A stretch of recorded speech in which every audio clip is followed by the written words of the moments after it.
अंमली पदार्थ हा जो विषय आहे हा खूप मोठा विषय आहे।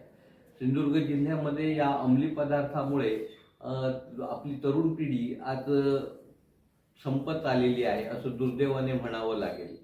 कुडाळ तालुक्यामध्ये सुद्धा या अंमली पदार्थाबद्दल खूप मोठी जनजागृतीची गरज आहे आणि हा विचार करून आम्ही अँटी ड्रग हा एक ग्रुप निर्माण केलेला आहे।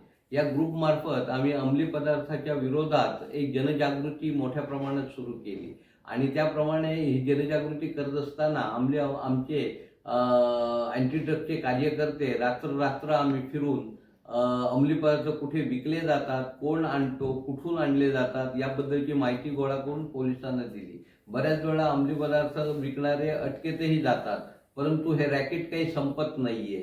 सिंधुदुर्ग जिल्ह्यातून गोव्यासारख्या भागामध्ये अंमली पदार्थ जातात ही बाब खरोखरच मनाला विचार करायला लावणारी आहे आणि यामध्ये मोठी गरज आहे ती सचक पालकांची। पण दुर्दैवाने तसं दिसत नाही। माझा तो मुलगा तो काय करणार, माझ्यासारखाच वागणार असं म्हणून त्या प्रकरणाकडे पडदा टाकला जातो।